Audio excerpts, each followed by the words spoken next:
بچه‌های من خیلی خوش اومدید.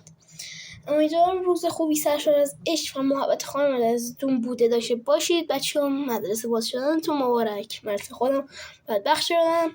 بچه‌ها اومدیم این بستنی انبه رو تست کنیم. البته برای میهنه. الان میگید چرا مثلا بعد این همه وقت مثلا اومدی تستش کنی؟ مثلا خیلی وقت از ترندش گذشته. بچه‌ها من خب پیدا کردم خوردم. فقط یادم رفت ویدیوشو بگیرم. الان که گرفتم اومدم ویدیوشو براتون بگیرم و کلی حال کنیم و مثل این که خیلی تعریفشون میکنم.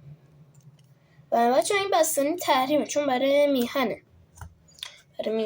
و تحریم هستش و اینا رو قایمکی پیدا میشه کرد و حالت قاچاقی طور به چیزا میفروشن، به فروشنده های همون سوپریا مثلا غیر قانونی میفروشن توسط مردم. اصلا این بستنی ها تحریمه.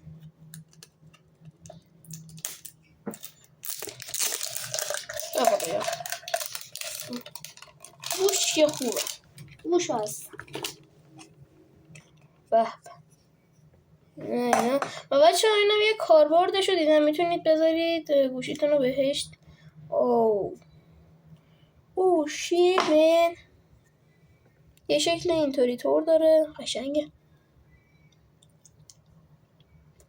اون قبلیه که خوردم خیلی خوشمزه، میشه خورد میشه تو دهنت، خورد نمیشه. بچه اینم یه دونه لایف هک داره. اما مثلا من دارم گوشی رو، چون ما گوشی ویدیو میگیرم، مثلا میتونی به اینجاش گوشی رو بذاری اینطوری بذاری. خوشمزه است، بد نیست، خوشمزه است. از 1 تا 10 بخوام نمره بدم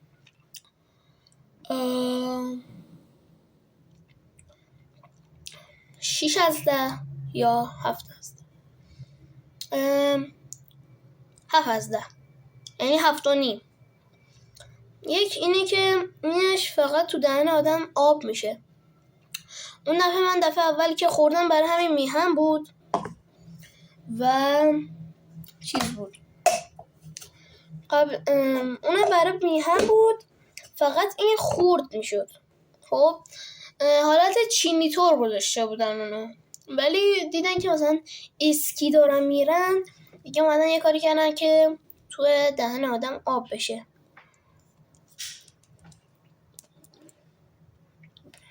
خوشمزه است به شخصه، خوشمزه است. مرسی این ویدیو تا آخر نگاه کردید. اگر این ویدیو خوش اومد حتما لایک کنید، چنل رو سابسکرایب کنید. توی کامنت ها بهم بگید که چی بستنی رو تست کنم. امیدوارم ویدیو بعدی قراره راجع به بستنی که سوخاری شده است، قراره راجع به اون تستش کنیم. مرسی که ویدیو تا آخر نگاه کردید. اگه ویدیو خوش اومد لایک کنید، چنل رو ساب کنید و تا ویدیو دیگر درودی بدرود.